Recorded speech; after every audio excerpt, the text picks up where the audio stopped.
pengalaman saya mengajar ini biasanya 2 jam. Ya, enggak apa-apa. Nanti kita sedikit ngebut ya. Oleh karena itu Bapak Ibu Saudara, belum tentu kita punya waktu untuk tanya jawab. Tapi kalau Bapak Ibu konsentrasi penuh ya, barangkali semua rasa penasarannya sudah bisa terjawab ya. Tapi kalau nanti benar-benar ada waktu, kita bisa tanya jawab sedikit pertanyaan. Kenapa saya menyampaikan ini? Karena kadang-kadang kalau kita belajar dengan sangat seksama, tidak berpikir 2, 3, 4 pertanyaan di kepala kita jadi lebih fokus. Begitu ya. Baik, Bapak Ibu Saudara.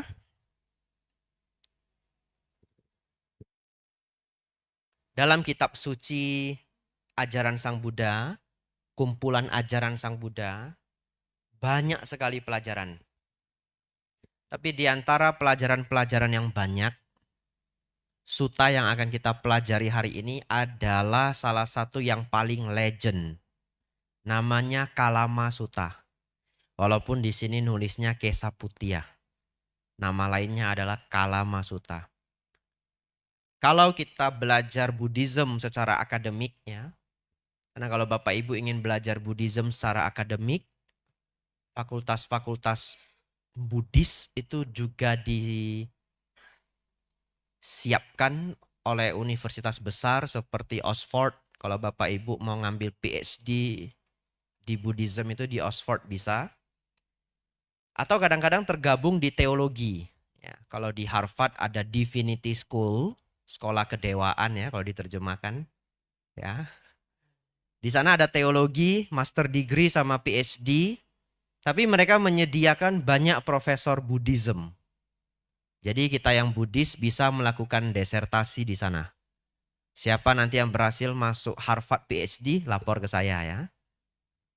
Kalau di Eropa, di Jerman ada Hamburg University.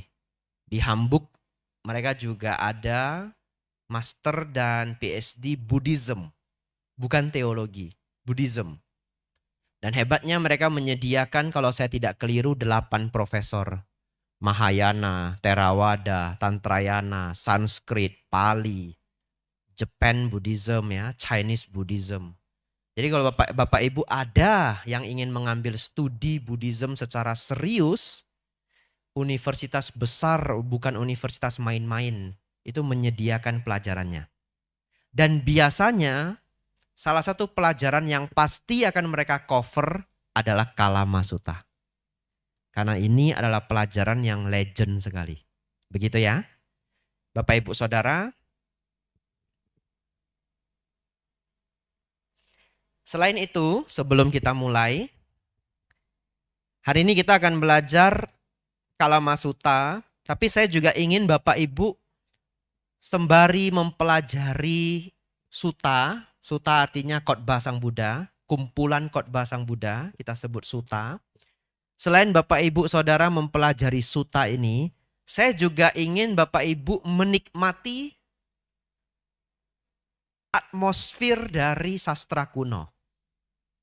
Karena ini adalah penerjemahan langsung dari kitab Pali, dan ini menggunakan sastra yang sudah berumur 2600 tahun.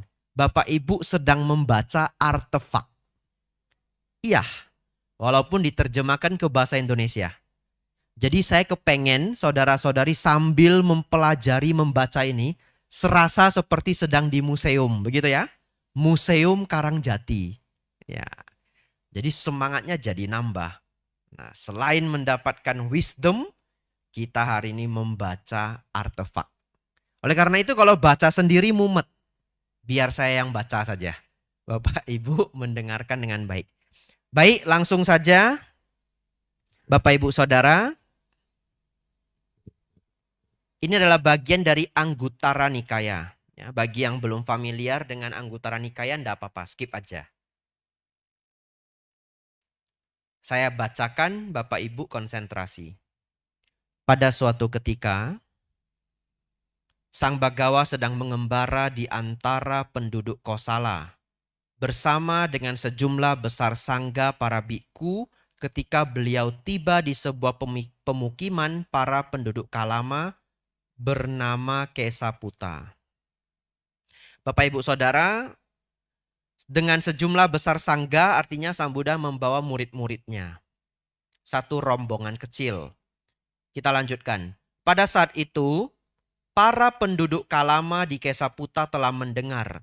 Dikatakan bahwa Pertapa Gotama, putra Sakya yang meninggalkan keduniawian dari sebuah keluarga Sakya, telah tiba di Kesaputa. Sekarang berita baik sehubungan dengan Guru Gotama telah beredar sebagai berikut. Bahwa Sang Bagawa adalah seorang arahat, tercerahkan sempurna. Seperti pada 3.63. Ini nanti saya bacakan setelah paragrafnya habis. Mengungkapkan kehidupan spiritual yang lengkap dan murni sempurna. Sekarang adalah baik sekali jika dapat menemui para arahanta demikian. Bapak Ibu Saudara, informasi paragraf pertama ini adalah nama dari Pertapa Gotama sudah terdengar sampai desa ini. Artinya Sang Buddha lumayan terkenal di desa ini. Tapi belum ada yang tahu beliau ngajar apa. Begitu ya. Lalu di sini mereka memanggil dengan sebutan Petapa Gotama. Dalam bahasa Pali Samana Gotama. Artinya mereka bukan Buddhis. Kalau mereka Buddhis, mereka akan memanggil dengan sebutan Sang Bagawa. Atau dengan sebutan Bante. Kalau mereka Buddhis. Jadi kadang-kadang dari sekedar pemilihan kosakata ini banyak sekali informasi yang bisa kita dapatkan. Kita lanjutkan. Di sini ada kalimat bahwa Sang Bagawa adalah seorang arahanta. Artinya yang mengungkapkan ini respect sekali dengan Sang Buddha. Dia menggunakan kata Sang Bagawa. Di antara sekawanan orang Kalama. Arahanta itu artinya apa Bapak Ibu Saudara? Artinya mereka yang telah mencapai kesucian tertinggi. Ditandai dengan, walaupun kalau mau diterjemahkan luas sekali. Tapi salah satu kualitas dari seorang arahat adalah tidak ada lagi kemarahan sedikit pun, tidak ada lagi keserakahan dan nafsu sedikit pun, tidak ada lagi kesombongan sedikit pun. Lenyapnya kemarahan, keserakahan, dan kesombongan. Ini penerjemahan yang biasanya saya berikan kepada siapapun, baik yang Buddhis maupun non-Buddhis. Tapi kalau saya ketemu Buddhis, saya akan menerjemahkan sebagai yang telah mencapai kesucian tertinggi Nibbana. Begitu ya. Kita lanjutkan. Bapak Ibu Saudara, tadi ada informasi yang di dalam kurung seperti pada 3.63. Itu karena Sutta itu banyak sekali pengulangan-pengulangan dari kitab sebelumnya. Sehingga penerjemah ataupun compiler dari buku ini sering menyingkat. Tapi ada yang menarik dari 3.63. Yang menarik adalah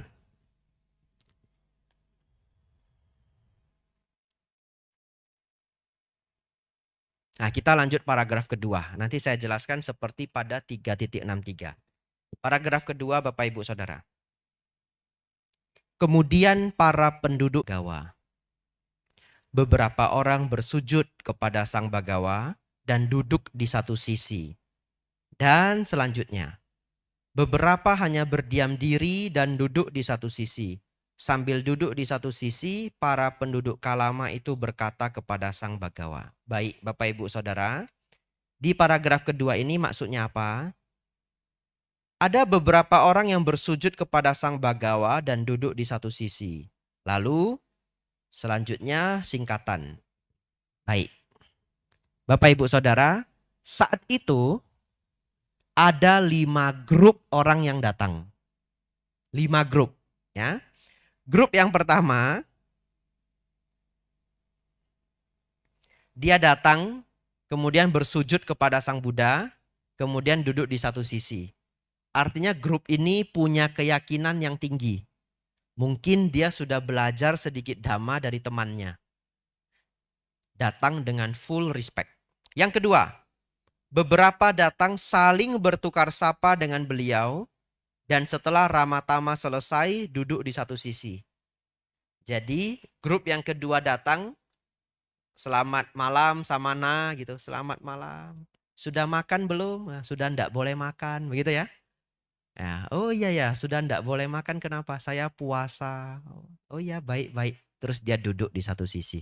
Tidak anjali, tidak namaskara, tidak memberi sujud. Artinya apa? Ini orang yang sekedar tahu Sang Buddha, tapi ya ndak respect-respect banget. Begitu ya? Sekadar respect. Selanjutnya, beberapa datang ya memberi penghormatan kemudian duduk di satu sisi. Tidak ada ramatama, datang anjali sebagai kesopan santunan yang umum di zaman itu. Apalagi bertemu pertapa aliran apa saja, sama seperti kita di Indonesia. Kalau kita ketemu rohaniawan agama apa saja kita sudah respect. Begitu ya. Saya sendiri jadi rohaniawan, ketemu rohaniawan lain respect. Karena itu kebiasaan kita orang Indonesia ya memberi penghormatan kepada agamawan. Jadi mereka datang memberi penghormatan ke Sang Buddha, mungkin anjali, kemudian duduk di satu sisi. Grup yang ketiga. Grup yang keempat Bapak Ibu, datang menyebutkan nama dan suku, kemudian duduk di satu sisi. Ya. Jadi Bapak Ibu bayangkan, tiba-tiba ada sekelompok orang datang mau ikut kelas saya, hanya menyebutkan, Bante, saya dari Semarang. Kemudian duduk di satu sisi. Begitu ya. Atau menyebutkan nama dan suku, kemudian duduk di satu sisi. Yang terakhir adalah kelompok mereka yang diam saja, nggak ngomong apa-apa, tahu-tahu ya ikut dengerin. Kelompok ini bisa disebut sebagai kelompok skeptis, orang yang tidak gampang percayaan. Tapi saya tambahkan lagi, ini tidak ada di dalam catatan dari buku yang saya baca. Tapi ada satu lagi yang nggak kepikiran sama penulis bukunya. Mungkin orang yang diam saja ini introvert parah ya. Introvert parah dia. Dia bukan nggak respect, bukan nggak ingin memberi hormat, cuma dia introvert parah. Ya sudah, dia datang, diam aja, duduk di satu sisi. Begitu ya. Kita lanjutkan Bapak Ibu Saudara. Bante, ada beberapa petapa dan brahmana yang datang ke Kesaputa. Paragraf ketiga. Mereka menjelaskan dan membabarkan doktrin-doktrin mereka sendiri, tetapi meremehkan, menjelek-jelekkan, mencemooh dan mencela doktrin lain. Bapak Ibu, sebelum saya lanjutkan saya minta konsentrasi karena kalimat ini penting ya. Kalimat ini penting. Ini inti ajaran Kalamasuta. Bagaimana seorang Buddha menghadapi pertanyaan yang seperti ini. Bante, ada beberapa petapa dan brahmana yang datang ke Kesaputa. Mereka menjelaskan dan membabarkan doktrin-doktrin mereka sendiri, tetapi meremehkan, menjelek-jelekkan, mencemooh, dan mencela doktrin yang lain. Tetapi kemudian beberapa petapa dan brahmana lainnya datang ke Kesaputa, dan mereka juga menjelaskan dan membabarkan doktrin-doktrin mereka sendiri, tetapi meremehkan, menjelek-jelekkan, mencemooh, dan mencela doktrin yang lain. Kami menjadi bingung dan ragu-ragu. Bante, sehubungan dengan petapa mana yang mengatakan yang sebenarnya dan yang mana yang berbohong. Ada berbagai petapa datang ke daerah ini. Setiap petapa membawa keyakinan dan ajarannya masing-masing. Masalahnya semua petapa yang datang bilangnya apa? Kecap saya nomor 1. Kecap yang lain busuk. Begitu ya? Itu bahasa gampangnya ya. Kecap saya nomor 1, kecap yang lain busuk. Kemudian, kenapa hal ini bisa terjadi di daerah Kesaputa? Itu karena desa Kesaputa ini atau kota, mau dianggap kota boleh, desa boleh ya, ini 2600 tahun yang lalu. Sekota-kotanya kota ini masih lebih baik desa kita zaman sekarang ya. Ini 2600 tahun yang lalu ini ya. Jadi desa Kesaputa ini terletak dekat dengan hutan pertapaan. Ya, sehingga banyak sekali pertapa yang datang berkunjung. Dan setiap pertapa yang akan ke hutan pertapaan pasti singgah di desa ini. Dan setiap hari uposata, para pertapa itu tidak berani masuk hutan. Karena di zaman Sang Buddha ada keyakinan setiap tanggal uposata itu bulan terang dan bulan gelap ya. ada penanggalan tepatnya, tapi kalau Bapak Ibu malam-malam melihat bulan terang sekali, yaitu sudah dekat atau mungkin itu hari Uposatah. Hari ini hari Uposatah, ya. Jadi di zaman dulu hari ini itu tidak ada pertapa yang berani bertapa di hutan. Karena meyakini akan ada yaka atau makhluk-makhluk raksasa yang mungkin akan keluar memakan para petapa. Ya, mungkin kalau di sini namanya Jumat Kliwon atau malam suro, ya. Malam apa yang paling seram? Kalau di tanah Jawa ini? Ya, lebih kurang seperti itu ya. Oleh karena itu, banyak pertapa yang singgah di desa ini, lalu mengajarkan ajarannya. Kalau kita lihat, suasananya ya tidak juga sangat berbeda dengan zaman sekarang. Ya, Bapak Ibu Saudara, agama itu bukan satu, bukan 5. Yang tercatat di PBB saat ini, agama yang masih dia bunuh ibunya sendiri untuk persembahan. Apakah anak itu keliru? Ya keliru sekali. Tapi dia melakukan pembunuhan itu atas dasar doktrin yang bagi anak ini benar, umur 11 tahun. Dan sampai hari ini para pemuja setan di Amerika pun terkadang kedapatan melakukan penyiksaan terhadap hewan. Ya, kadang-kadang mereka membunuh rusa, rusanya dikuliti. Lalu nanti dibuat ini lingkaran seperti mantra-mantra magic itu, saya tidak mengerti ya. Tapi Bapak Ibu kalau cari di internet, Bapak Ibu bisa menemukan. Oleh karena itu Bapak Ibu Saudara, di zaman Sang Buddha pun ajaran tidak sedikit. Nah, sekarang mari kita lihat bagaimana Sang Buddha menjawab pertanyaan ini ya. Ya, kita lanjutkan. Paragraf keempat. Nah, sebelum saya melanjutkan Bapak Ibu Saudara, Sutta ini ada 4 halaman, betul? Betul ya? Ada 4 halaman. Halaman pertama adalah yang paling penting.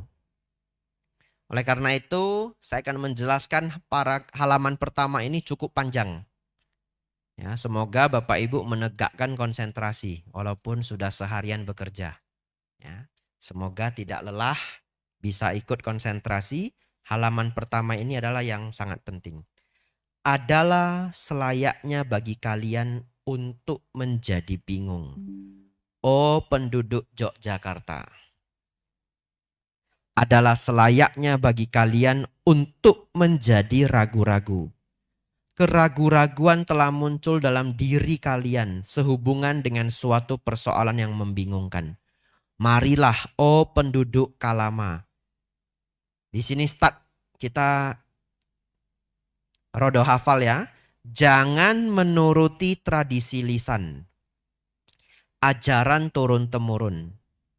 Kabar angin. Kumpulan teks. Logika. Penalaran. Pertimbangan. Dan penerimaan pandangan setelah merenungkan.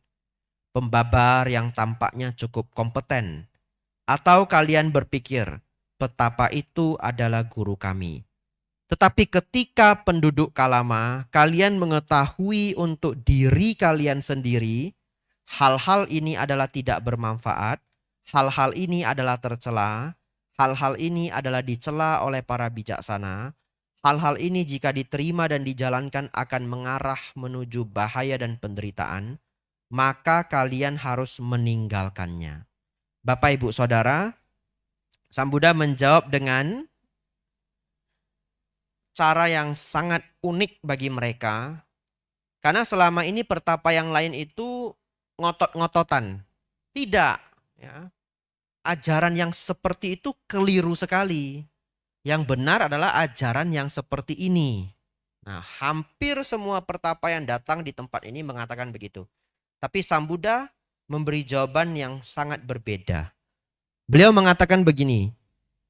Kalau diterjemahkan menjadi bahasa kita. Jangan langsung percaya begitu saja apabila hal itu ada di tradisi lisan. Apa maksudnya tradisi lisan?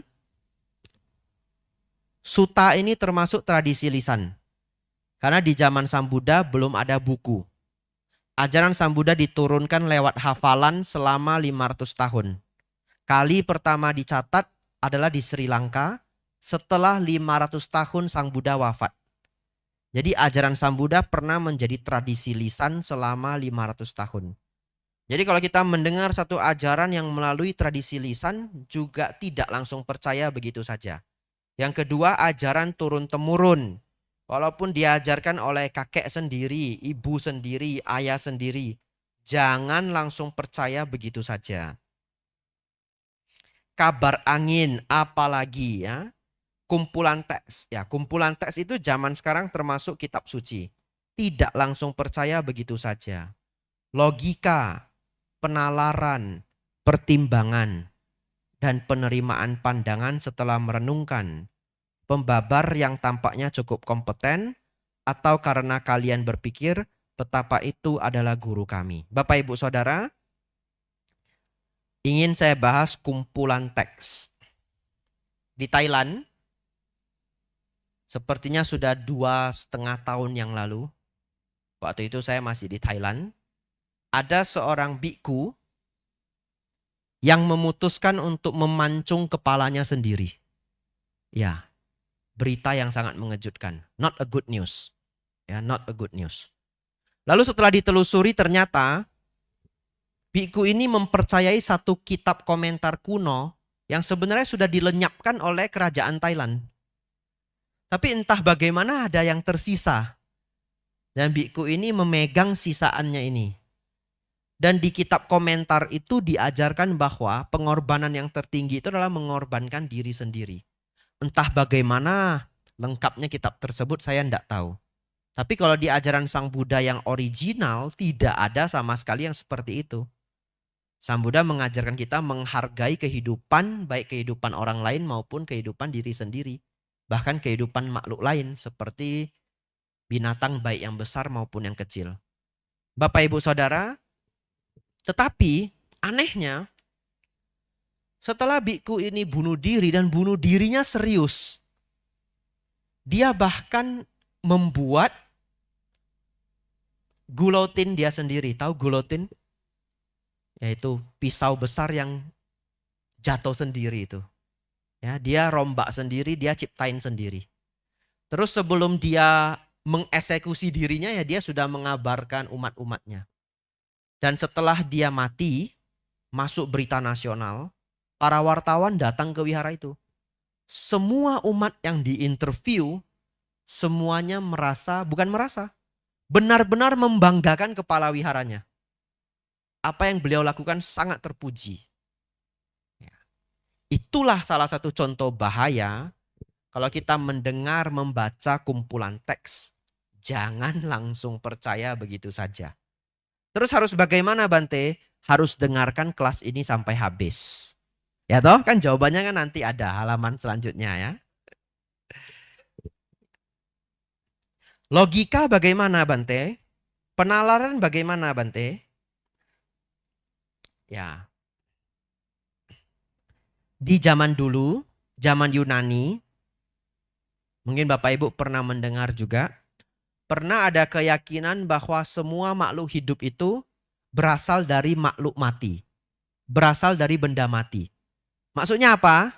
Kalau Bapak Ibu ngambil batu, lempar ke kolam, ada kodok yang loncat. Diyakini kodok sudah berubah jadi batu. Terbalik ya. Batu sudah berubah jadi kodok. Bante, itu kan kodoknya loncat, begitu ya. Karena terkejut. Jangankan batu dilempar ke kolam. Ya. Batu dilempar ke kita, kita juga loncat ya. Tapi belum berhenti sampai di sana. Ada puzzle yang lebih membingungkan lagi. Bapak Ibu letakkan daging, didiamkan setelah beberapa hari keluar belatung, betul? Nah itu membingungkan. Daging berubah jadi belatung. Kadang-kadang ditutup rapat ya. Keluar belatungnya. Nah, dengan pemikiran penalaran zaman kuno, mereka akhirnya menyimpulkan bahwa makhluk hidup itu muncul dari benda mati. Apakah kita bisa meyakini penalaran itu 100%? Saat ini sudah terbukti itu keliru. Betul ya? Oleh karena itu walaupun terkadang terkesan sudah nalar pun harus kita pertimbangkan dengan apa yang nanti diajarkan Sang Buddha di paragraf-paragraf selanjutnya. Ya, saat ini sudah terbukti kalau daging itu pasti sudah tersebar telur-telur belatung. Begitu ya. Buktinya kalau Bapak Ibu Saudara beli ikan sarden kalengan yang nggak ada belatungnya. Karena nggak bisa masuk dan sudah disterilkan. Tapi kalau Bapak Ibu buka 1 hari aja, besok sudah basi. Ya, tapi kalau tidak dibuka, ikan sarden tidak basi-basi. Karena terlindungi. Bapak Ibu Saudara,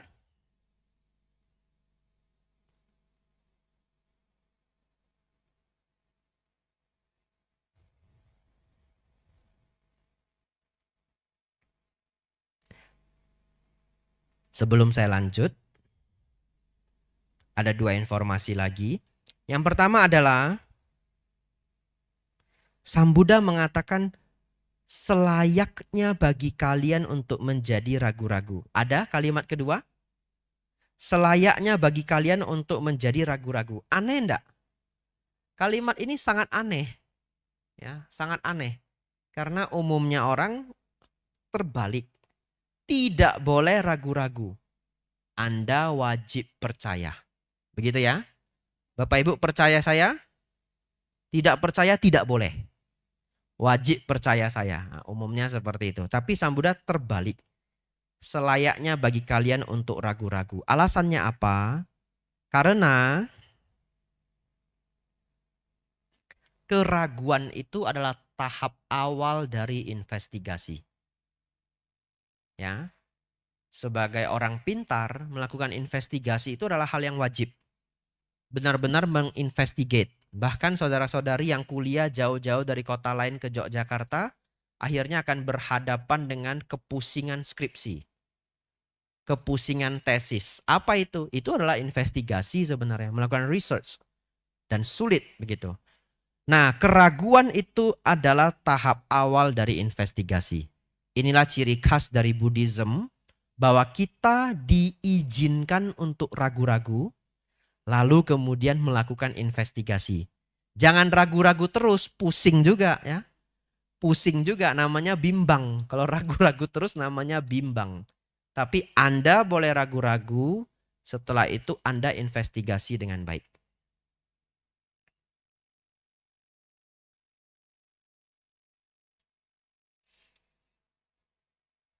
Dulu, nah kertasnya saya lipat dulu ya, tidak ada hubungannya.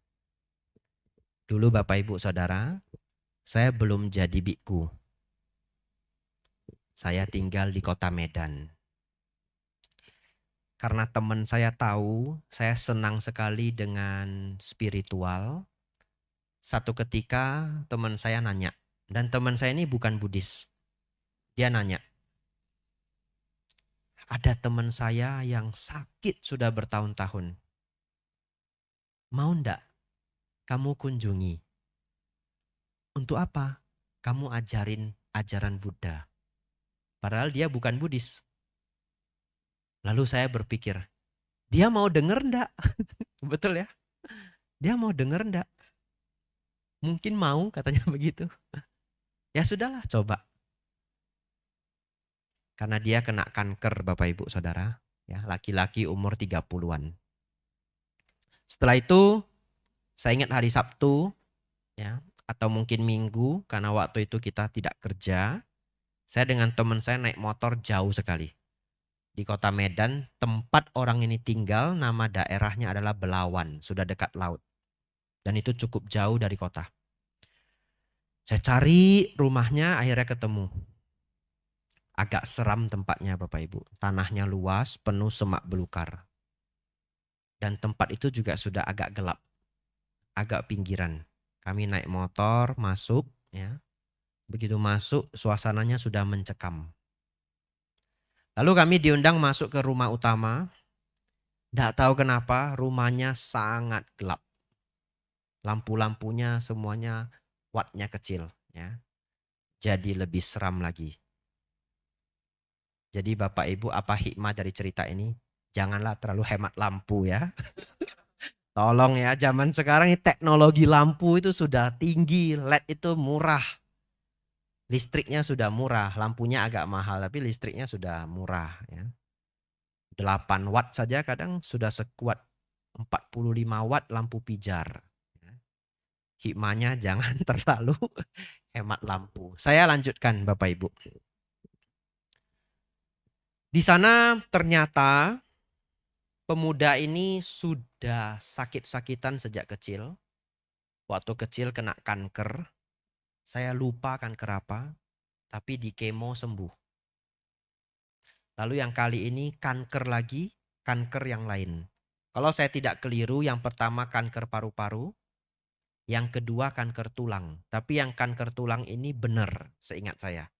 Jadi pas kami mendatangi dia, dia dalam keadaan ada kanker tulang di badannya. Dan seperti sudah menunggu waktu. Lalu kami datang. Ya dia cukup senang ya, dia senang dengan kedatangan kami disajikan minum, terus duduk. Lalu saya juga duduk dan saya bukan biku. Kalau biku lebih mau didengar. Jadi jubah ini ada kekuatannya. Ya, dengan menggunakan jubah ini Bapak Ibu jadi lebih mau dengar gitu. Tapi kalau tidak menggunakan jubah sulit ya. Bayangkan saya datang pakai kaos, Bapak Ibu mau belajar Dharma? Lu siapa gitu ya. Jadi saya datang ke sana, baru mau mulai dia ngomong begini. Saya kasih tahu kalian ya. Saya kan sudah lama sakit. Jadi saya sering sekali dikunjungi sama gereja, kelenteng, wihara, ngasih saya nasihat, kabar dan sebagainya. Saya sudah terbiasa. Tapi enggak apa-apa lah. Lu mau ngomong apa ya boleh lah katanya begitu. Belum start sudah disekak Bapak Ibu. Ini sulit ini ya. Belum mulai ngajar saya sudah disekak ini. Tapi ya kamu mau ngomong apa? Boleh lah saya denger lah begitu. Wah deg-degan juga ini ya. Terus saya bilang, oh iya saya sih diajak sama teman ini.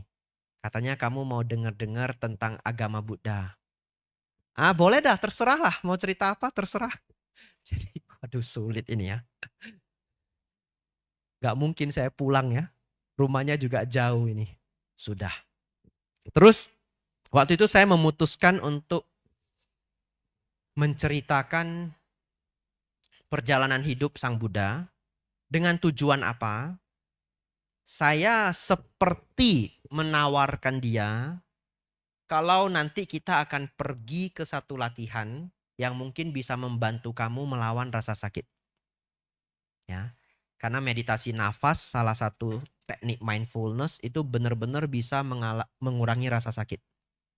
Di beberapa hospital, saya pernah baca jurnalnya, mereka pakai mindfulness teknik ini untuk pain management, pengelolaan sakit. Ya. Bapak Ibu nanti boleh coba sendiri, kalau berhasil lapor ke saya ya. Ya, pas sakit perut, napas masuk, napas keluar, napas masuk, napas keluar. Terus nelpon saya, Bante, makin sakit saya Bante. Katanya pain management. Nah, berarti itu yang tidak berhasil ya. Nah, lalu saya cerita panjang sekali. Setelah kira-kira 45 menit, tiba-tiba saya di stop. Coba Bapak Ibu bayangkan Bapak Ibu jadi saya ya. Menjelaskan Dharma ke orang yang sebenarnya cuma mau niat mendengarnya 50%. Terus setelah 45 menit, tiba-tiba dia tanya saya begini. Bentar-bentar. Kamu cerita panjang begini, saya perlu percaya enggak? Itu pertanyaannya. Nah, Bapak Ibu pikirkan dalam hati apa yang akan Bapak Ibu jawab. Saya minum dulu ya.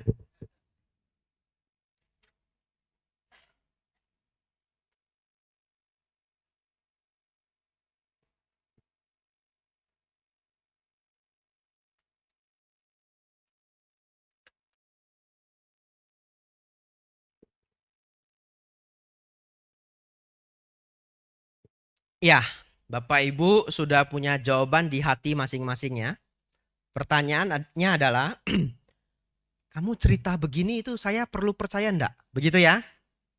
Waktu itu Bapak Ibu, saya langsung menjawab, oh enggak, kamu enggak perlu percaya. Nah, kalau yang dalam hati Bapak Ibu juga menjawab seperti itu, maka jawaban kita sama. Oh enggak, kamu enggak perlu percaya. Tahu enggak dia merespon apa Bapak Ibu? Oh kalau begitu lanjutkan. Kalau tadi kamu bilang saya harus percaya, kamu saya suruh pulang. Kenapa? Saya sudah bosan dengar ceramah. Begitu. Waduh. Terus saya terdiam. Jadi ini boleh lanjut? Boleh, silakan. Terus saya lanjut cerita. Akhirnya saya cerita hampir 3 jam. Ya, sampai bagaimana Samana Gotama berlatih di bawah pohon Bodhi. Apa itu pencapaian jana, apa itu samatha, lalu apa itu tewija, sampai nibbana. Sesingkat-singkatnya 3 jam lebih. Dan Bapak Ibu tahu, bahkan ketika sudah 2 jam, saya takut kalau dia kecapean. Saya tanya, ini masih mau lanjut enggak ceritanya? Karena saya enggak tahu dia sebenarnya pengen denger apa enggak, betul ya? Karena tadi baru 45 menit sudah hampir diusir. Ini saya masih mau lanjut enggak? Kamu kecapean enggak? Oh enggak, boleh. Ceritanya seru, lanjut. Katanya begitu ya. Ya akhirnya, ini dhamma kelasnya saya boleh lanjut enggak Bapak Ibu? Boleh ya? Nah, akhirnya saya melanjutkan sampai hampir 3 jam, kemudian kami pulang. Dari ekspresi yang saya tangkap, dia merasa puas sekali dengan penjelasan itu. Tapi saya enggak tahu apa yang ada di pikirannya. Tapi dari wajahnya begitu segar, ya, terkesan ceria walaupun ketutup dengan rasa sakit karena dia sedang sakit. Tapi saat itu dia dari wajahnya terpancar dia puas menghabiskan waktu 3 jam lebih dengan kita. Setelah itu kami pulang. Bapak Ibu Saudara, seminggu kemudian dia meninggal. Ya. Jadi kalau Bapak Ibu yakin bahwa Dharma itu membawa manfaat, ya dia mendapatkan manfaat yang besar ya. Seminggu sebelum dia melanjutkan ke kehidupan selanjutnya. Bapak Ibu Saudara, kita lanjutkan.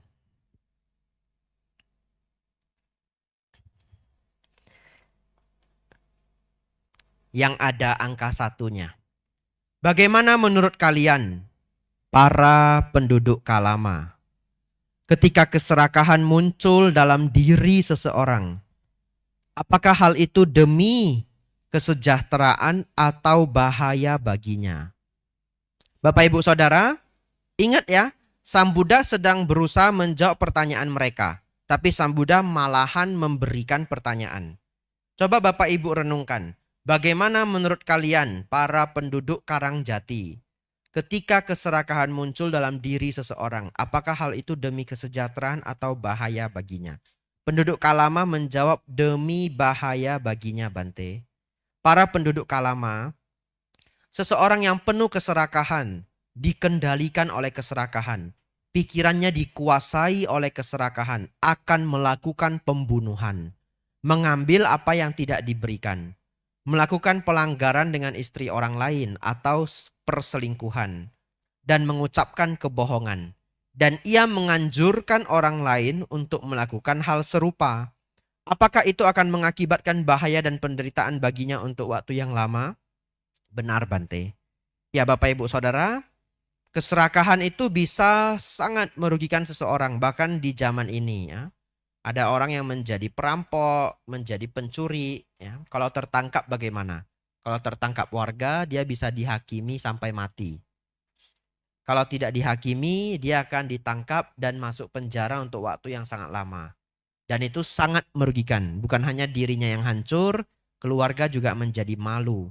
Jadi ini adalah pertanyaan yang sangat logis. Dan para penduduk Kalama menjawab ada bahayanya. Kita lanjutkan Bapak Ibu.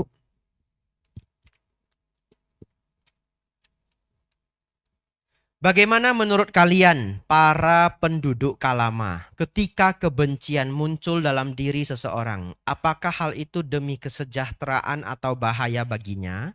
Demi bahaya baginya Bante. Para penduduk Kalama, seseorang yang penuh kebencian, dikendalikan oleh kebencian, pikirannya dikuasai oleh kebencian, akan melakukan pembunuhan, pencurian, perselingkuhan, kebohongan, dan ia menganjurkan orang lain untuk melakukan hal serupa. Apakah hal itu akan mengakibatkan bahaya dan penderitaan baginya untuk waktu yang lama? Benar, Bante. Ya, Bapak Ibu Saudara, sepertinya di awal tahun, walaupun saya sangat jarang nonton namanya TV, ketemu TV mungkin di stasiun atau di airport, ya. Tapi kalau beritanya sudah viral sekali ya, kadang-kadang muncul di mana-mana. Kalau saya tidak salah menghafal, awal tahun ini ada seorang pemuda yang bunuh bosnya sendiri dengan disemen. Atau setelah dibunuh disemen. Ada yang ingat? Ada yang ingat ya? Dan setelah itu tertangkap, dia pun tidak menyesal. Pertanyaannya, apakah hidupnya hancur? Hancur. Membunuh saja di penjara sudah pasti di atas 20 tahun. Tanpa penyesalan pula dan terencana kemungkinan besar bisa hukuman mati atau seumur hidup. Jadi Bapak Ibu Saudara, atas dasar kebencian dia bunuh bosnya sendiri. Lalu dia semen. Apakah membawa bahaya bagi dirinya? Iya, hidupnya hancur. Apa yang membuat hidupnya hancur? Kebencian yang membuat hidupnya hancur. Ya, kalau saat itu dia bisa sedikit bersabar, resign saja, pulang kampung, betul? Pulang kampung, saya tidak mau ke kota lagi, capek. Lebih kejam ibu kota daripada ibu tiri, katanya begitu ya. Tidak mau lagi saya ke kota. Dia pulang ke desa, ke kampung halaman atau kembali ke rumah orang tua, cooling down, setelah kebenciannya mereda, ya menjalani hidup dengan bahagia, manfaatnya bisa lebih besar. Tapi hari itu kebencian sudah tidak tertahankan, dia bunuh bosnya sendiri. Bapak Ibu Saudara, kebencian adalah penuh bahaya. Begitu ya? Kita lanjutkan. Bagaimana menurut kalian para penduduk Kalama ketika moha, delusi muncul dalam diri seseorang? Apakah hal itu demi kesejahteraan atau bahaya baginya? Demi bahaya baginya Bante. Para penduduk Kalama, seseorang yang penuh dengan kebodohan batin atau delusi, dikendalikan oleh delusi, pikirannya dikuasai oleh delusi, akan melakukan pembunuhan dan seterusnya. Dan ia menganjurkan orang lain untuk melakukan hal serupa. Apakah itu akan mengakibatkan bahaya dan penderitaan baginya untuk waktu yang lama? Benar Bante. Bapak Ibu Saudara, yang ketiga ini adalah moha, kebodohan batin atau delusi. Ini komposisinya banyak. Kesombongan jugalah delusi. Ego jugalah delusi. Tidak memahami dhamma juga adalah delusi. Punya pandangan salah juga adalah delusi. Jadi komposisi dari moha ini luas sekali. Oleh karena itu, hari ini setidaknya Bapak Ibu memahami secara sederhana dulu ya. Apa contohnya seseorang yang mengalami bahaya karena delusi? Misalkan kisah anak yang membunuh ibunya tadi. Dia membunuh ibunya karena tidak memahami ajaran yang baik. Jadi dia terdelusi. Batinnya bodoh dalam bahasa Dhamma. Sehingga dia bunuh ibunya sendiri. Dia berumur 11 tahun dan waktu itu mungkin dia tidak merasa ada yang keliru. Tapi setelah itu dia pasti direhabilitasi. Kalau di Amerika. Betul ya?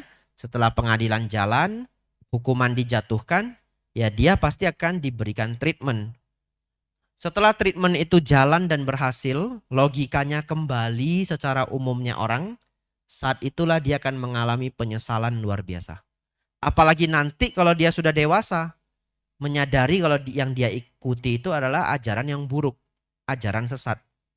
Dan dia sudah membunuh ibunya sendiri. Maka dia akan mengalami bahaya. Hidupnya akan hancur ya. Dia bisa mengalami penyesalan yang sangat panjang. Kita lanjutkan Bapak Ibu. Sebelum kita lanjut kita rekap ya. Jadi ada 3 pertanyaan Sang Buddha, dosa, loba, dan moha. Kebencian, keserakahan, kebodohan batin. Apakah itu bahaya? Semua penduduk Kalama sepakat menjawab itu adalah bahaya.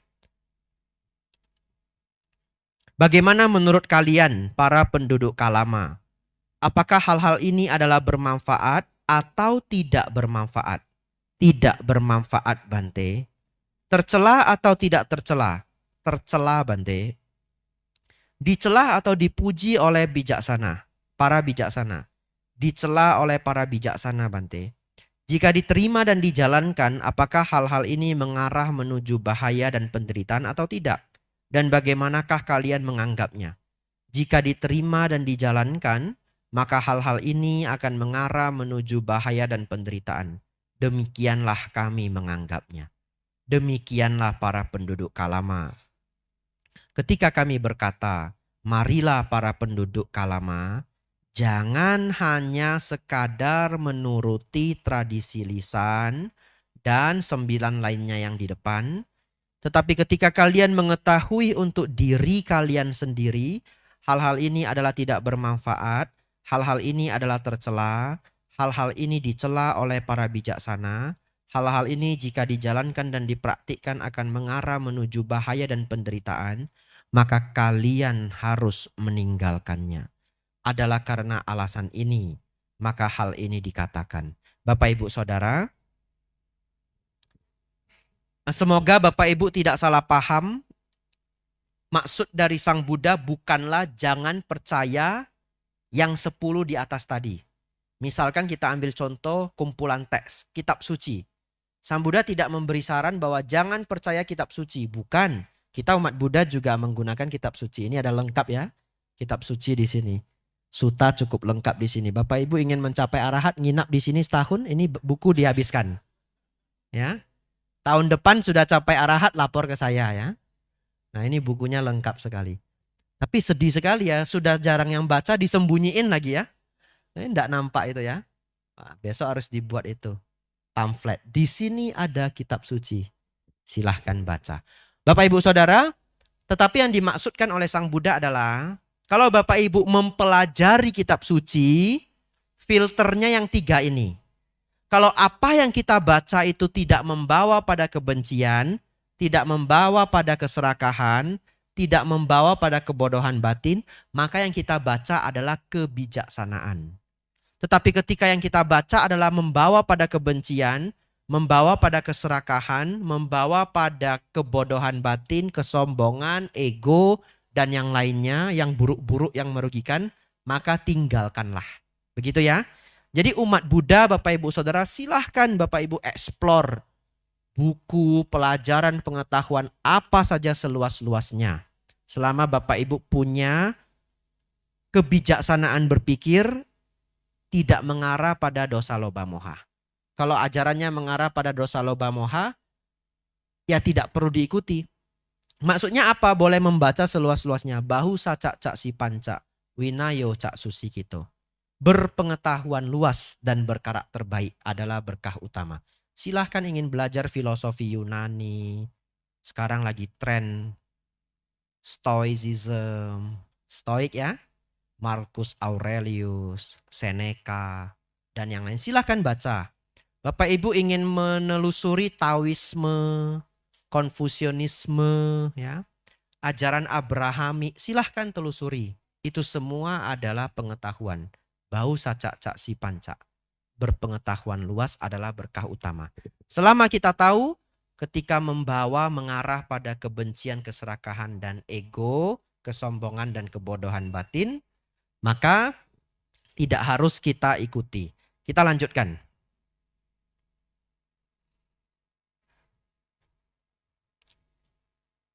Marilah para penduduk Kalama, jangan hanya menuruti tradisi lisan, ajaran turun-temurun, kabar angin, kumpulan teks logika, penalaran, pertimbangan, dan penerimaan pandangan.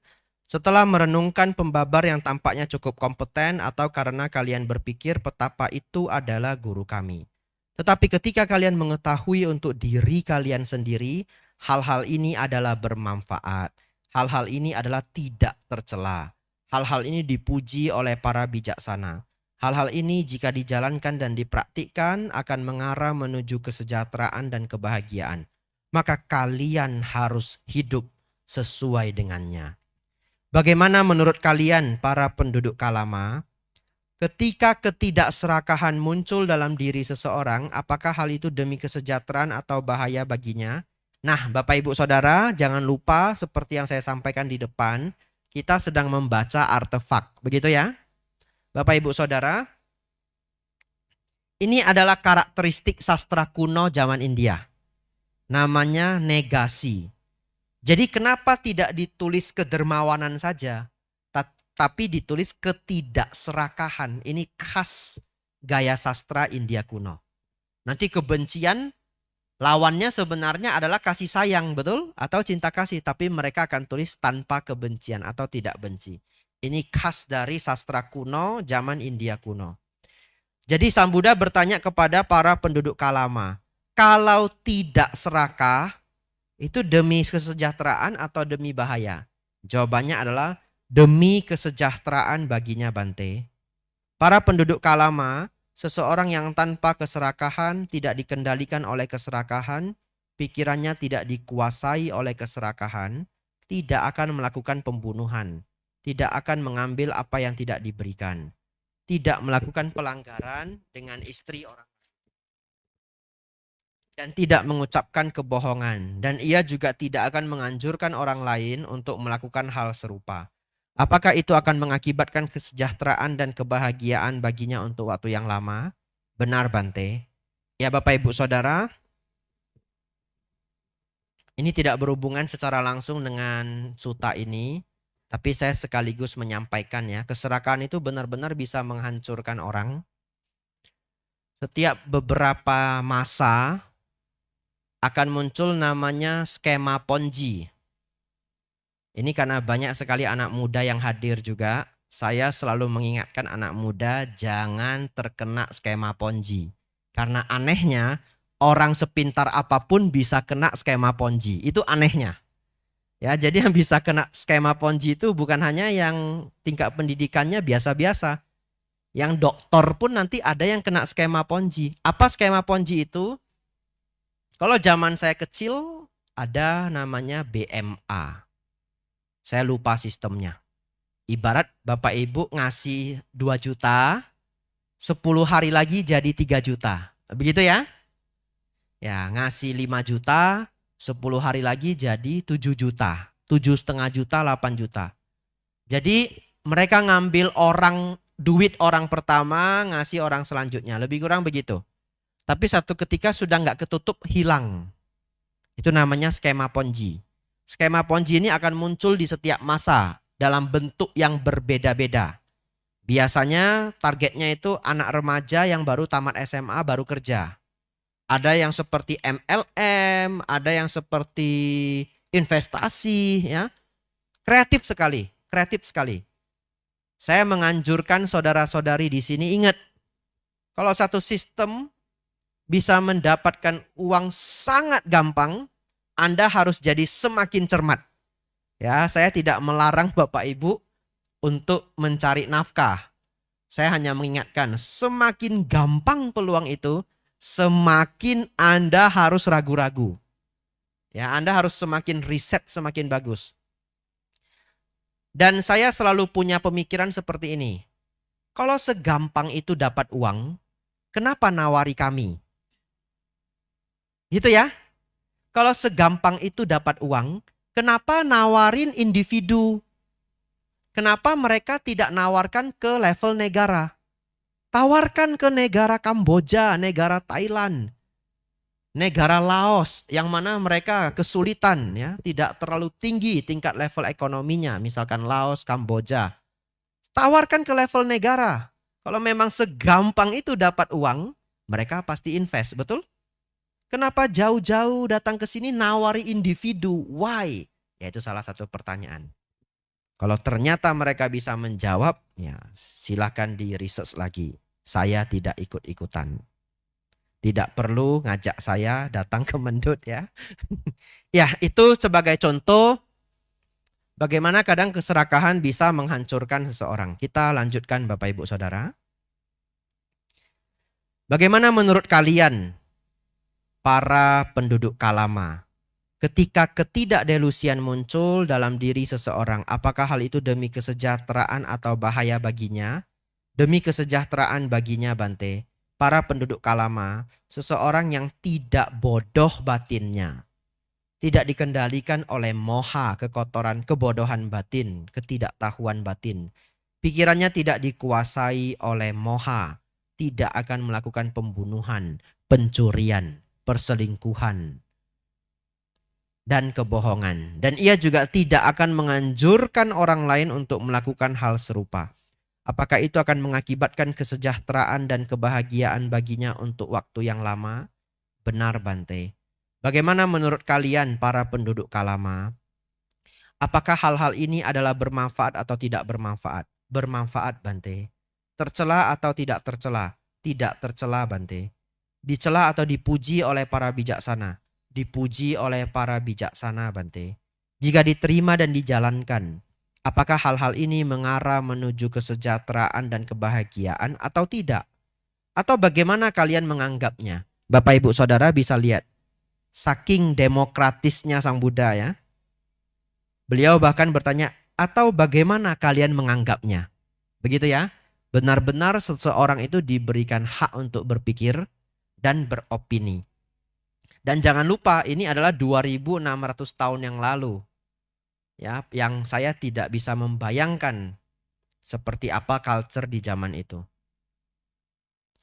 Jika diterima dan dijalankan, maka hal-hal ini akan mengarah menuju kesejahteraan dan kebahagiaan. Demikianlah kami menganggapnya.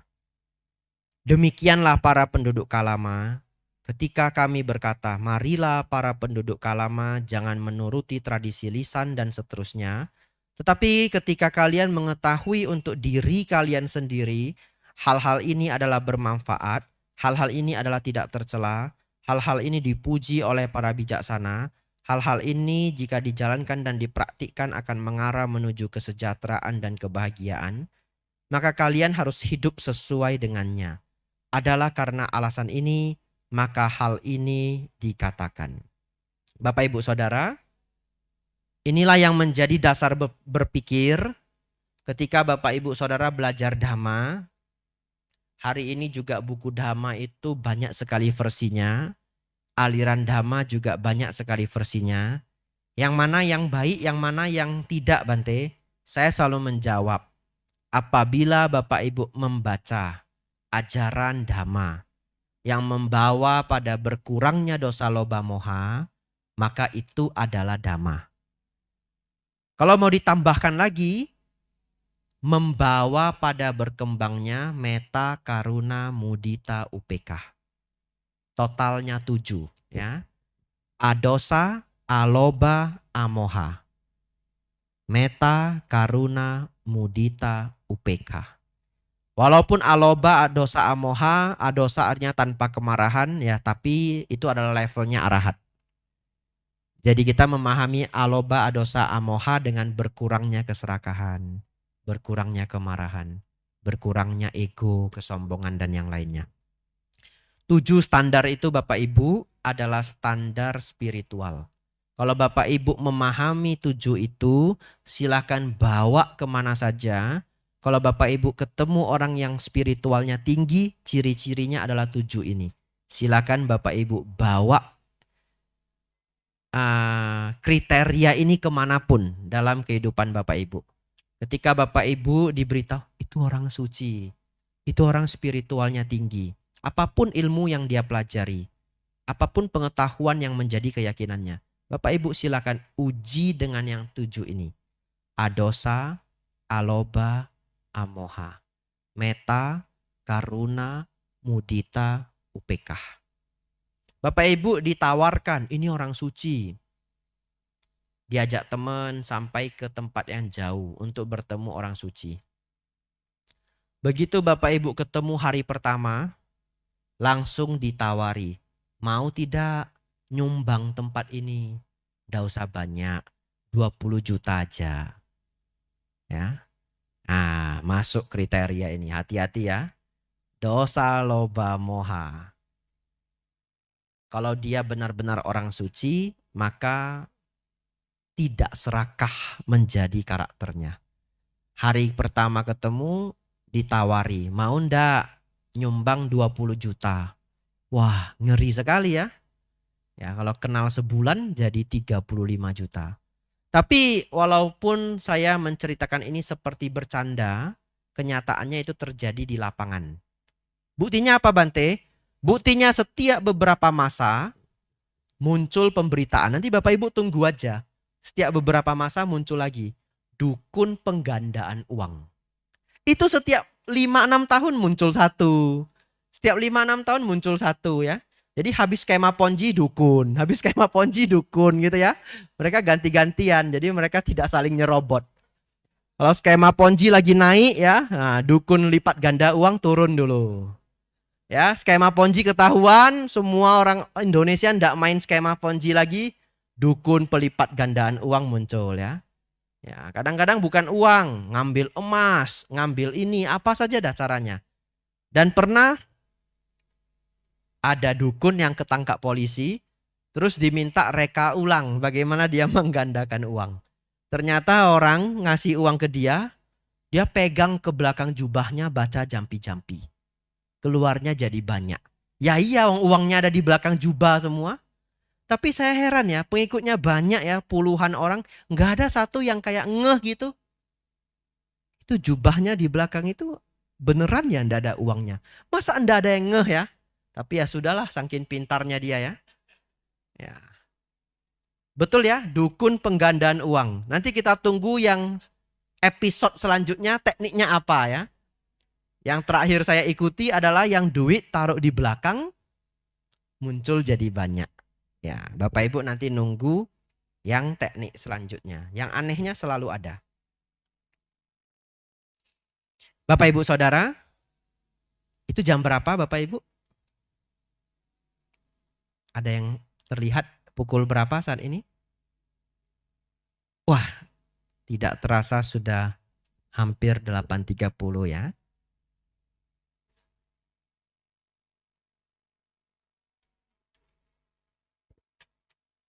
Bapak Ibu tahu, bagian sangat menarik dari suta ini adalah halaman terakhir. Bagian paling penting adalah halaman pertama. Bagian paling menarik adalah halaman terakhir. Ya, enggak perlu diintip dulu ya. Nanti namanya spoiler kalau diintip dulu. Sudah mau nyampe ya. Ayo kita menuju halaman terakhir ya. Menarik sekali halaman terakhir. Kita baca paragraf terakhir halaman 3. Kemudian para penduduk Karangjati, siswa mulia itu yang hampa dari kerinduan, hampa dari niat buruk, tidak bingung, memahami dengan jernih, penuh perhatian, berdiam dengan meliputi satu arah dengan pikiran yang dipenuhi cinta kasih, dengan pikiran yang dipenuhi belas kasihan, karuna, dengan pikiran yang dipenuhi dengan kegembiraan altruistik, mudita, senang melihat orang lain bahagia. Dengan pikiran yang dipenuhi dengan ketenang seimbangan, UPK. Demikian pula dengan arah kedua, ketiga, dan keempat. Demikian pula ke atas, ke bawah, dan sekeliling, ke segala penjuru, dan kepada semua makhluk seperti kepada dirinya sendiri. Ia berdiam dengan meliputi seluruh dunia dengan pikiran yang dipenuhi dengan keseimbangan, luas, luhur, tanpa batas, tanpa permusuhan, tanpa niat buruk. Sang Buddha memberitahu kita, inilah yang selayaknya kita kembangkan. Begitu ya. Metta, karuna, mudita, upekah. Dan punya cinta kasih kepada semua makhluk tanpa memilih. Oleh karena itu, ajaran Sang Buddha secara naturalnya tidak perlu diajak-ajak, adalah sudah penuh dengan toleransi. Terbebas dari rasisme apapun. Karena tidak ada cerita rasisme.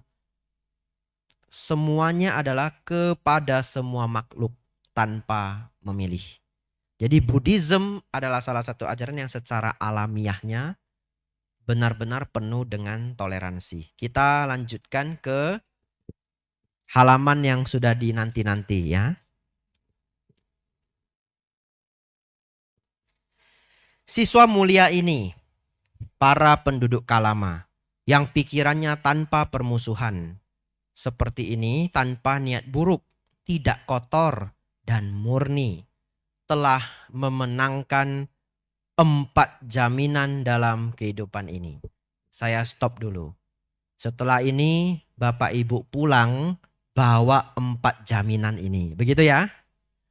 Jadi kalau ditanya besok sama temannya, kemarin ke wihara Bante Abhijato kasih apa? Kasih hadiah 4 jaminan. Begitu ya. Apa 4 jaminannya? Suruh dengerin ini rekaman ceramah.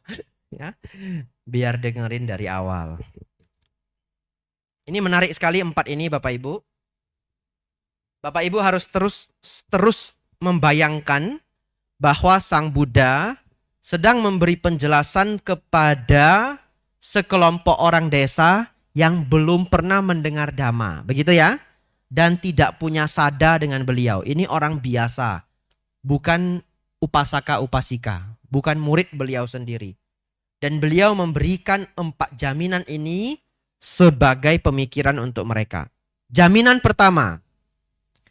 Jaminan pertama yang ia menangkan adalah sebagai berikut.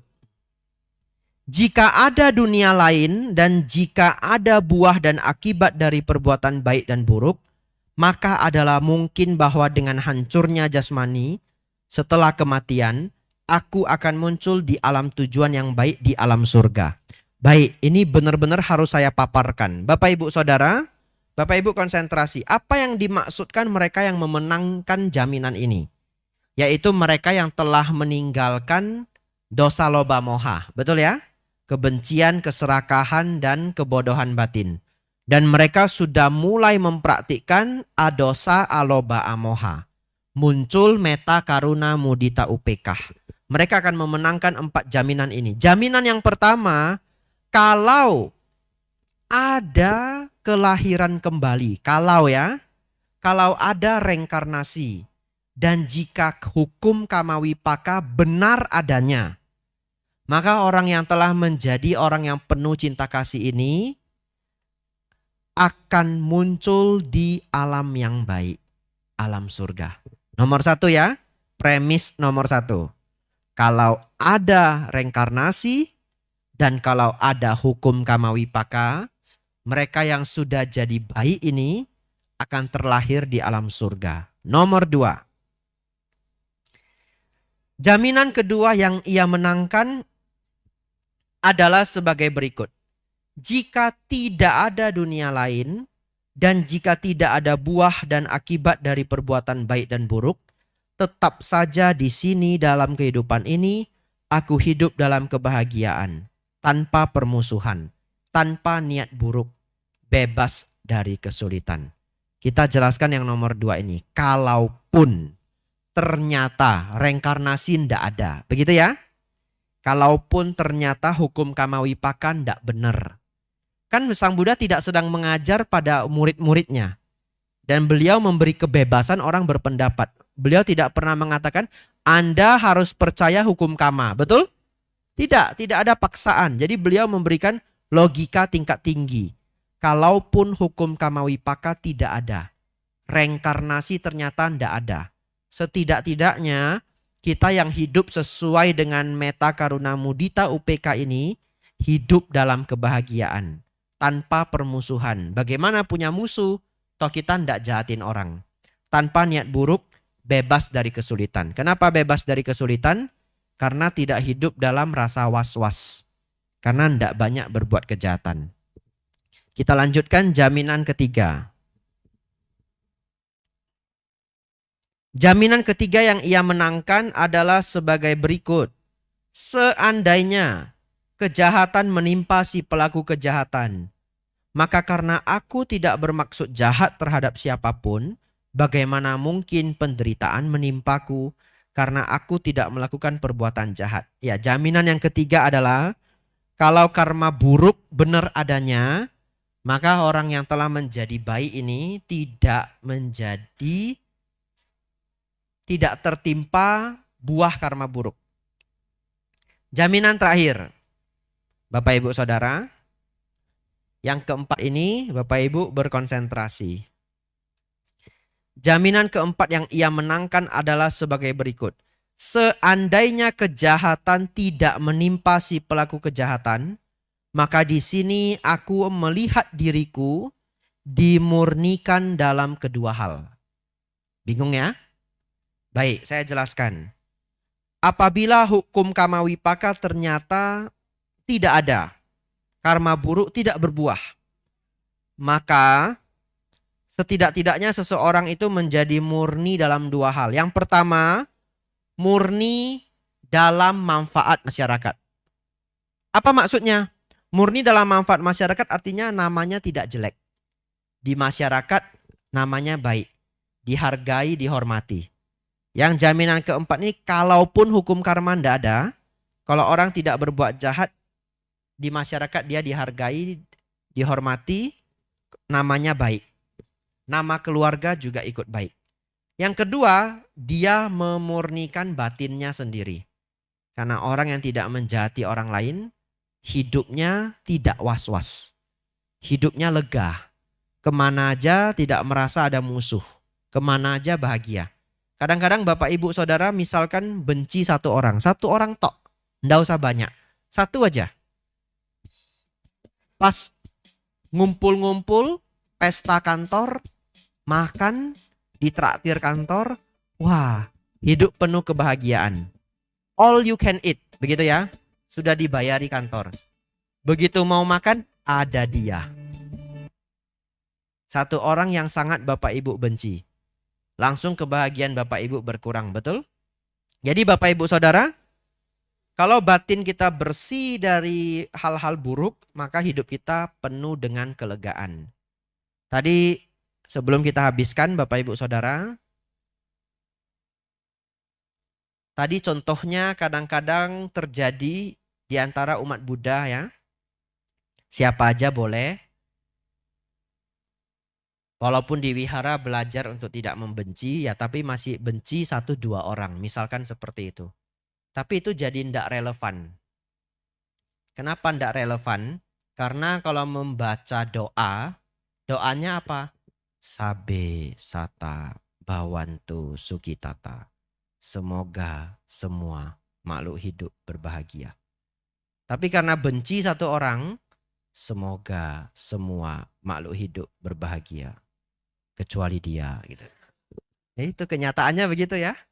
Jadi setiap ke wihara menutup puja bakti ikut membaca Sabe sata bawantu sukitata. Semoga semua makhluk hidup berbahagia. Terus kecil-kecil kecuali dia. Sadu, sadu. Ya. Jadi tidak relevan ya. Ya, semoga pulang dari Dhamma kelas ini Bapak Ibu tidak ada satu orang pun yang Bapak Ibu benci. Saran saya, Bapak Ibu boleh menghindari, tapi jangan membenci. Asewana cak balanang, pandita nancak sewana. Bergaullah dengan orang bijaksana, jangan bergaul dengan orang bodoh. Orang bodoh yang dimaksud Sang Buddha adalah yang tidak bermoral ya, tidak punya kedermawanan sedikit pun, karakternya buruk. Yaitu kita jauhi, tidak bergaul dengan mereka yang karakternya buruk. Menjauhi itu bukan membenci, betul ya? Jadi Bapak Ibu kalau tidak suka dengan satu orang, tugas Bapak Ibu adalah mengurangi kebencian dalam batin. Tapi kalau Bapak Ibu tidak ingin sering ketemu, kalau dia jalan ke kanan Bapak Ibu ke kiri, ya silahkan aja ya. Tapi ya pelan-pelan, ketika kebenciannya sudah terbuang semua, ketemu ya juga enggak apa-apa. Yang jangan ditiru kan karakter buruknya. Ya Bapak Ibu tidak perlu melakukan proyek bersama, kecuali terpaksa. Kan begitu ya? Boleh menghindari orang tersebut karena membawa ketidakberuntungan, karakternya kurang bagus. Tapi janganlah sampai level membenci. Kita lanjutkan Bapak Ibu Saudara.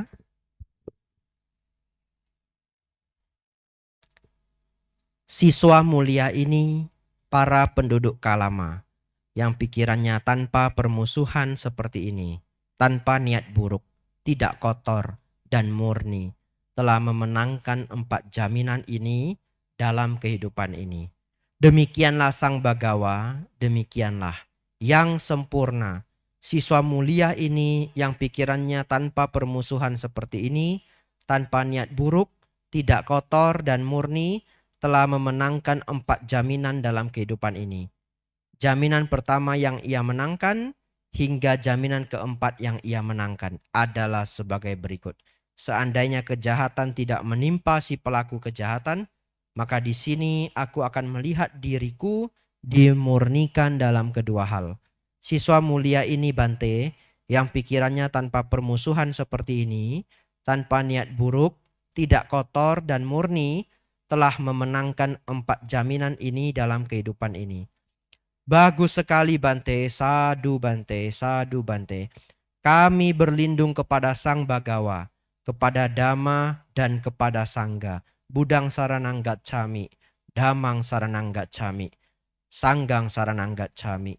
Sudilah Sang Bagawa menganggap kami sebagai umat-umat awam yang telah menerima perlindungan sejak hari ini hingga akhir hidup kami. Bapak Ibu Saudara, saking luar biasanya para penduduk Kalama ini begitu kagum dengan ajaran Sang Buddha, mereka beramai-ramai menyampaikan niat mereka ingin menjadi murid Sang Buddha. Kalau zaman sekarang bahasanya adalah masuk agama Buddha, bahasa zaman sekarang.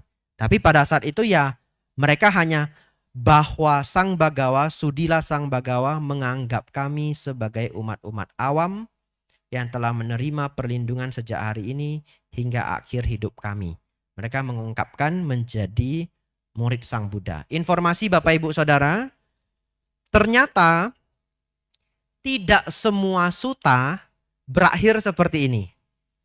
Tidak setiap sutta, tidak setiap orang bertemu Sang Buddha berakhir dengan menyampaikan ingin menjadi murid Sang Buddha. Kadangkala lucu. Sudah dijelaskan panjang seperti ini. Ini 4 halaman ya. Ada satu sutta 6 halaman. Sang Buddha menjelaskan hukum karma dengan begitu baik. Konsep-konsep Dhamma dengan begitu baik. Tahu enggak nutupnya apa Bapak Ibu?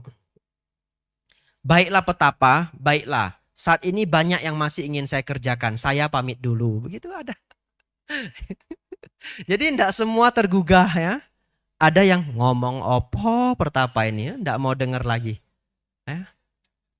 Saya ngomong belum selesai, maaf Bante, maaf saya sibuk tak pulang dulu. Ya baik silakan, kan enggak mungkin tak tarik toh. Ya silahkan mau pulang ya boleh. Ya Bapak Ibu Saudara, akhirnya penduduk Kalama memilih menjadi murid Sang Buddha. Berakhir sudah Bapak Ibu Saudara. Selamat, hari ini Bapak Ibu belajar sutta yang legend sekali. Memang belajar sutta enggak gampang. Tidak semenarik ceramah puja bakti umum. Ya, saya enggak bisa guyon-guyon. Ya, saya hanya berusaha membuat ceritanya seru supaya Bapak Ibu enggak ngantuk ya. Itu pun tadi ada 35% yang ngantuk ya. Kenapa Bante tahu? Karena otak saya ini ada radarnya. Iya benar, saya sambil mengajar itu saya lihat setiap orang, saya tahu yang mana yang masih dengar, yang mana nyawanya tinggal separuh, yang mana yang sudah melamun, habis ini mau makan apa ya? Saya wihara bagi makanan enggak ya? Misalkan ya.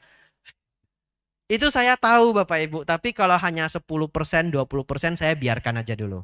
Tapi begitu saya sudah sensor nih, sudah kebanyakan yang sudah tidak mendengar, saya panggil ya. Panggilnya banyak macam cara. Tak kasih cerita, tak tanyain ini jam berapa. Orang nggak tahu kenapa saya nanya jam ya. Silakan lihat rekaman saya di mana-mana nanya jam. Mereka itu nggak tahu kenapa saya nanya jam. Itu karena sensor 30% sudah melayang-layang. Tak tanyain jam berapa ini. Jam 8.25 Bante. Oh iya, kita lanjutkan. Nah, konsen lagi. Yaitu berbagai macam cara. Bapak Ibu Saudara, memang belajar suta tidak gampang, tapi bahagia sekali. Mulai hari ini Bapak Ibu punya pengetahuan baru. Suta yang sangat legend, namanya Kalama Suta. Suta ini menunjukkan betapa logisnya Buddhism dan tidak pernah memaksakan kehendak orang lain untuk menyakini kita. Oleh karena itu kalau Bapak Ibu ada yang penasaran, kenapa Bante kami di wihara itu ndak sering dimotivasi untuk ngajak teman ke wihara. Cuma kan lama-lama wihara jadi kosong Bante. Tapi itu memang adalah cara berpikir Buddhis. Ya, Buddhis memang tidak pernah sangat termotivasi untuk menambah quantity. Oleh karena itu saya sebagai biku kadang-kadang saya mengajar di tempat yang jauh, yang hadir 7 orang. Pernah perjalanan jauh sekali berjam-jam sampai di sana yang hadir dengerin Dhamma kelas 7 orang. Ya enggak apa-apa, seneng aja. 1 orang pun ya enggak apa-apa, apa boleh buat. Begitu ya. Tapi tidak ada pemikiran lah kok sepi, enggak ada pemikiran. Kenapa? Sang Buddha sendiri, kalau murid yang perlu didatangi cuma 1 orang, beliau juga datang. 2 orang, beliau juga datang. 5, Pancawagya Bhikkhu. 1 orang, Anggulimala, Yasa, dan yang lain-lainnya. 1 orang beliau pun datang. Apa yang menjadi pertimbangan beliau?